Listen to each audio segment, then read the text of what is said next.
what is going on, guys? This is Evan Cheney for CruelFanSports.com, and today we're going to go over the Week 14 slate of the NFL season, main slate from a DraftKings perspective.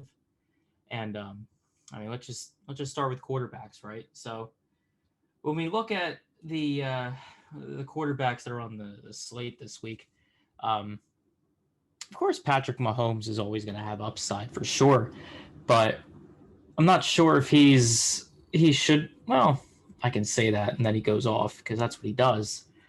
But yeah, I mean, him him playing in Miami. They've been pretty good defensively. The Dolphins have. Not that really takes away much from Patrick Mahomes, but I mean, he's pretty solid. I don't know. He should be fine. But I don't know if I want to pay 8,100 for him. That's my only thing, right? So there's that. And then I think Russell Wilson is probably your highest owned, but also highest upside quarterback on the slate, going up against the Jets. He's certainly someone you buy low on, even though the price is high. But you buy low on him only because these last two games that he's played haven't been fantastic from a fantasy perspective. Actually, you can go back to, even week 10 against the Rams, and you can say the same thing. 12.9, 20, 14.4, 17. That 17-point outing, he that was bad. Right, with the Seahawks somehow losing to the Giants. So, and at home, right? So then they play the Jets the next week. I don't know. I would certainly buy on a bounce back situation because the Jets are far worse than even the Giants are. So that's certainly a situation to buy on. Not really a Deshaun Watson fan this week, although it could work, but I'm not a big fan. Aaron Rodgers against Detroit, I think, is the spot to go to as well. He's up there with Kyler Murray and Russell Wilson in terms of how I'd rank them.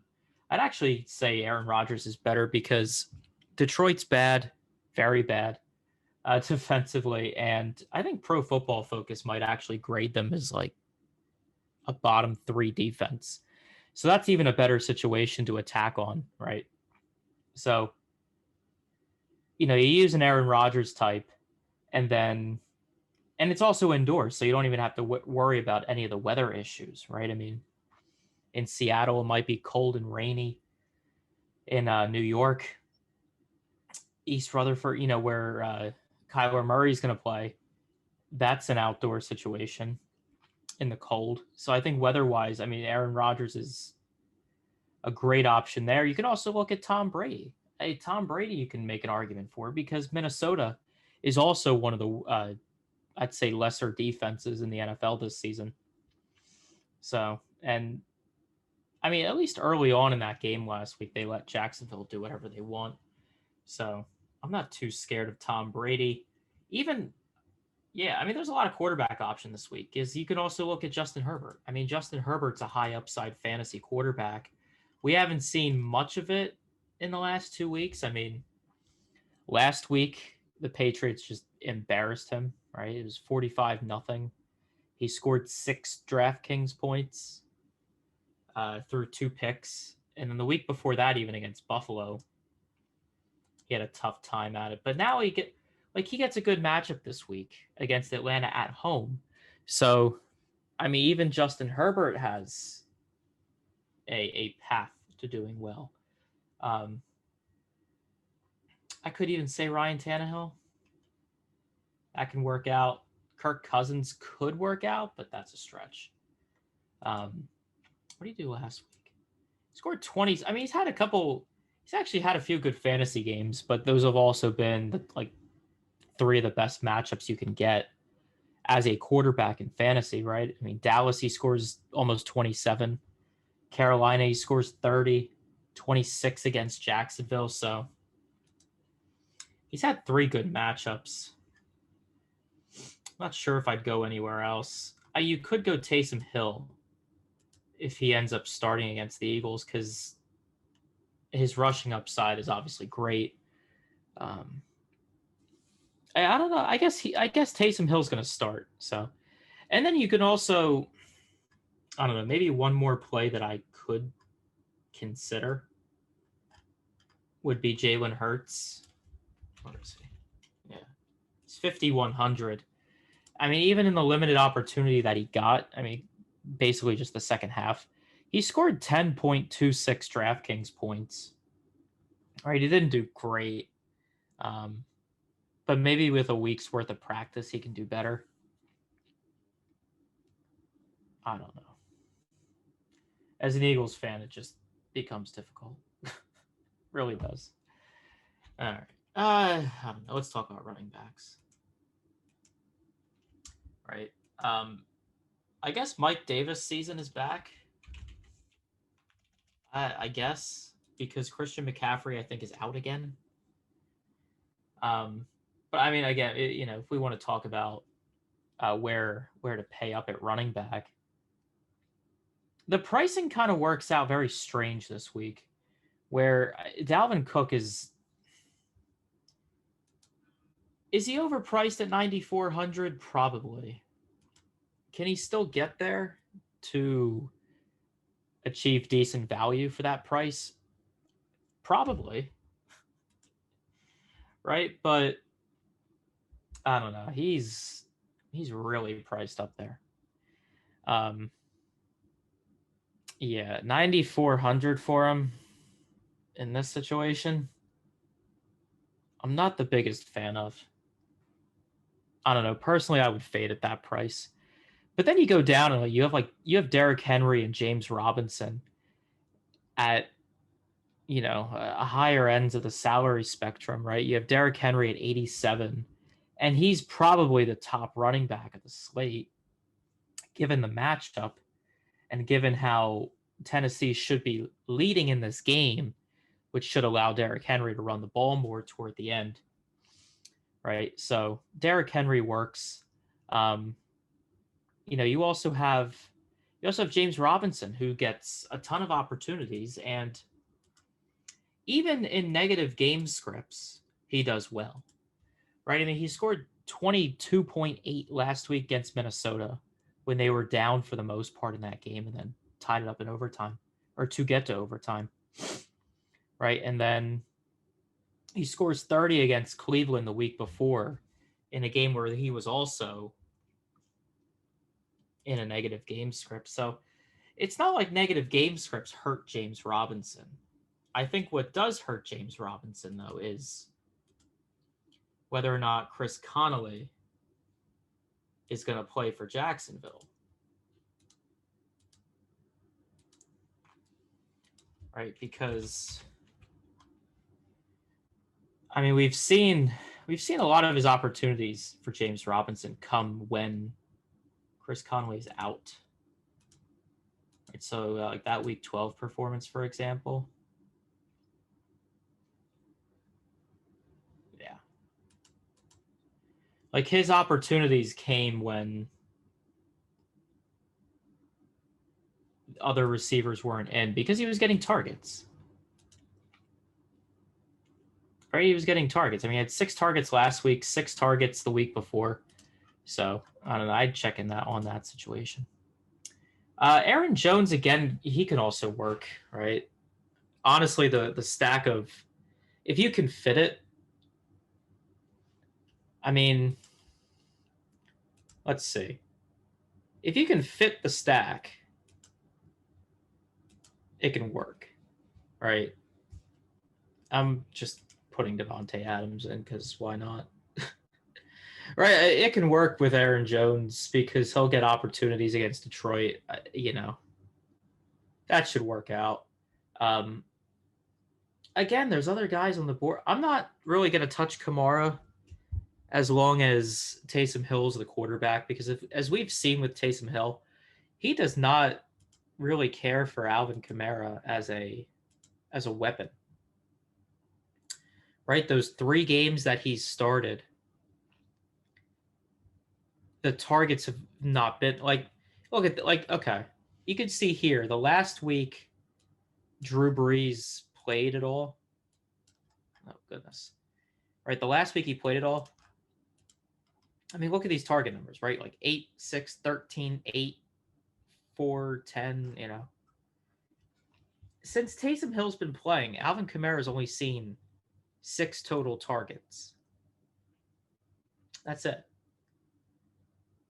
Right? And his carries are okay, but they're not like he's not getting a ton of opportunities there either. Right? So like the fantasy upside for Kamara is not very high with Taysom Hill. Eckler can work against Atlanta, right? Even though he kind of had a dud of a game last week, he still got targets. He still saw 9 targets. So opportunities. The opportunity should still be there. So who fills in Washington? I think that's the important question. I guess J.D. McKissick, but I don't even trust that spot. Yeah. I mean, if we want to look for cheaper running backs, you can, I mean, a Myles Gaskin isn't too bad because we've seen him get his opportunities. Have we? Yeah. I mean, he saw 21 carries last week against Cincinnati. I don't think this is going to be a similar situation for him where it can be as good.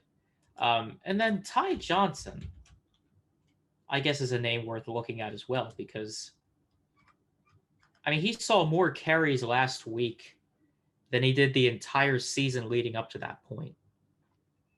Right? And at pretty much minimum salary, he scored 22.7 on 22 carries, 104 yards, and a touchdown.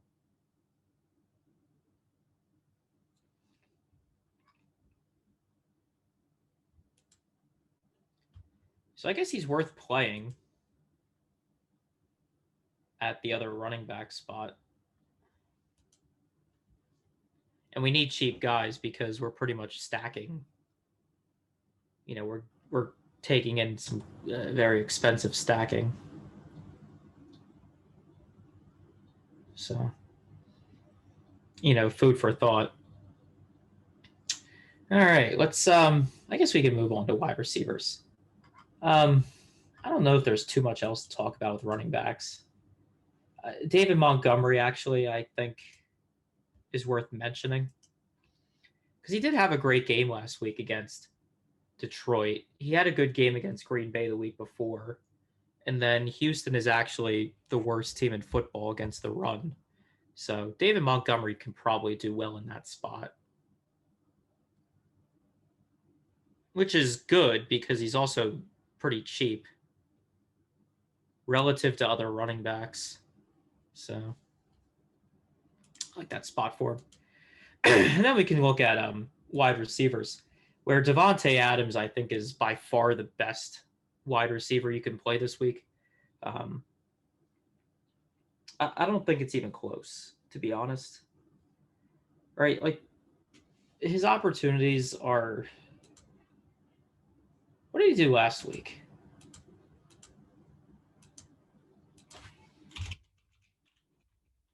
Did I just pull up the developer tools? I did.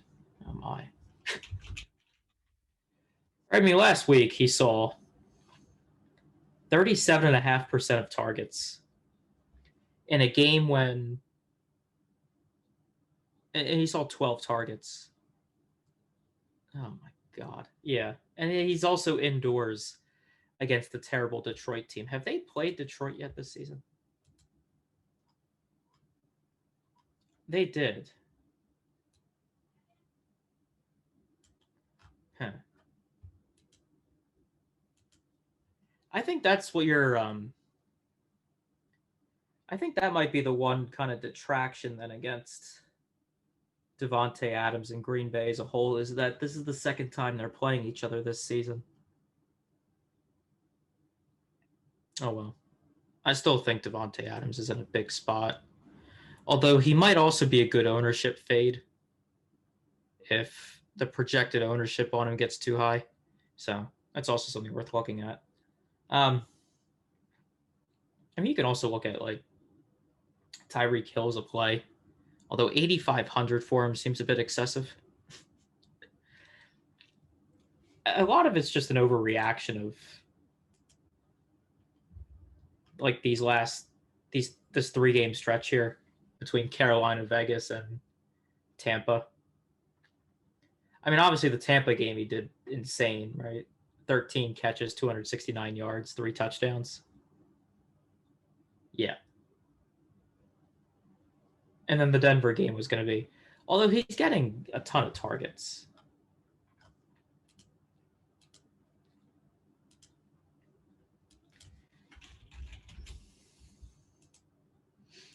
I mean, he's actually leading in opportunities now. Right? He's getting 30% of the targets the last 3 weeks. What percentage of the air yards? Oh, 36, 37%, if you want to round that up. So I guess that can work. Right? DK Metcalf, I think, would be the obvious stacking play with Russell Wilson. Right? So you'd use him there. Keenan Allen stacked with Herbert. I don't know. Using Hopkins, using Nuke against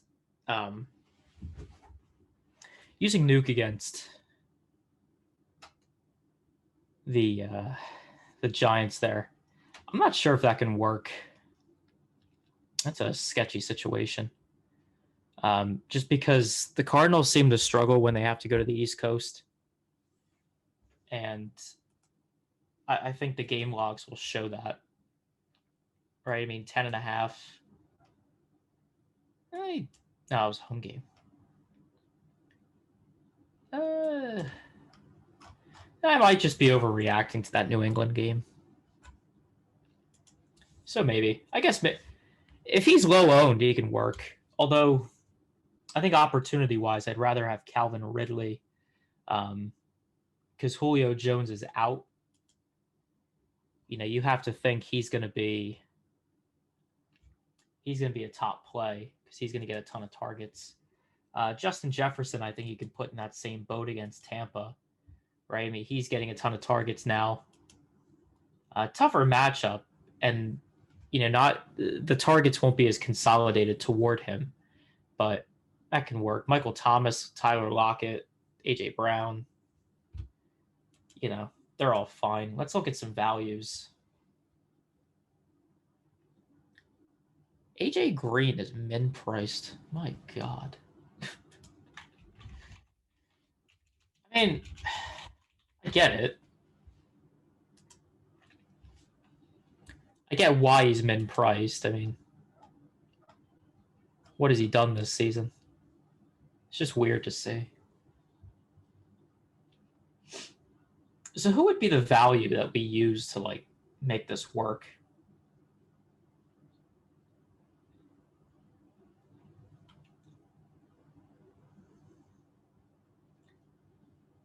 I don't even know. How do you make this work? This lineup.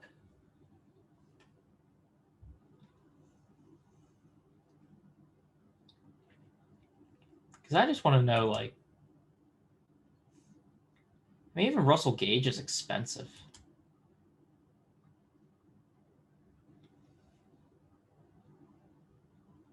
I mean, do you go out on a limb and use a Zach Pascal?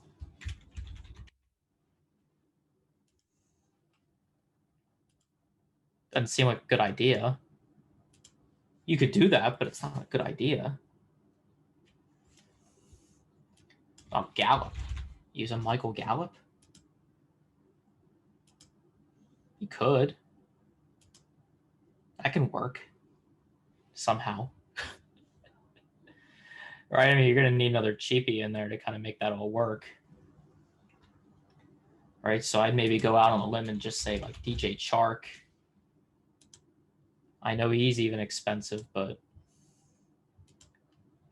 it's tough, right? Because Rodgers, Jones, I mean, I could even go down, though, and say David Montgomery. You save a good chunk of change there. Right. So, let's talk about tight end then. I mean, you have the two top tight ends in fantasy on the slate. I mean, you have Kelsey, you have Waller. Obviously, we know what Waller did last week, and people might go ahead and chase that game, but now they're going up against the top pass defense in football. Travis Kelsey's really expensive, right? I don't see how that works in their favor.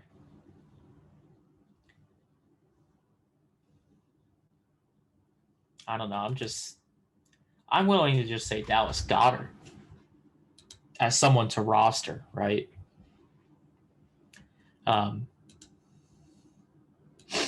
Yeah, it's tough. Pricing's tight this week, but I mean, you can use Ferkser, who could get opportunities. You can use Robert Tonyan, who might be the number 2 target getter in Green Bay right now. Actually, he's not. It's Alan Lazard. Tanyan's 3. I mean, you could go there too. Get the double stack, and you save $400. Actually, no, you spend $200 extra. Good Lord. Yeah.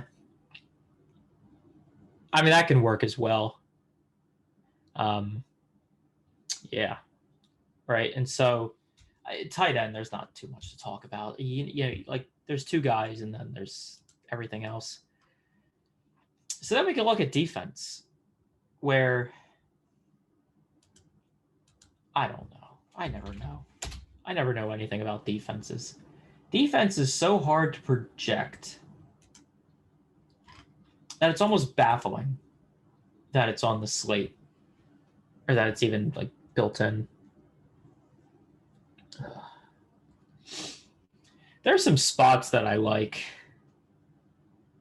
maybe slightly controversial in how bad they can be.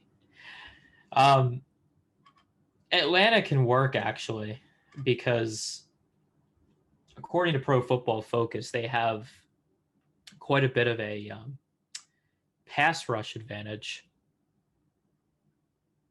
over the Chargers. Indianapolis can work, I think, because they have the pass coverage and the advantage in the pass rush. Yeah, I don't. Let's take a flyer and let's just say Atlanta. That's just the Bulls' take of the week, I guess. Atlanta can be a GPP winning defense, and now we need a flex to kind of just round this out. Who's a good player in the flex? Who can we get for 6,300? You want Devontae Parker? Let's get Devontae Parker. He gets targets. There you go. There's a lineup. Aaron Rodgers, Ty Johnson, David Montgomery, Adams, Devontae Adams, Gallup, Chark, Tonyan, Parker, and Falcons defense. It can work. It can most certainly work. This lineup scares me. It's just so questionable with certain spots like Gallup, Chark, Tonyan. I don't know. But yeah, that's it for me. Make sure to follow me on Twitter at eChaney69. That's at ECHENEY69. And good luck in your contests this week.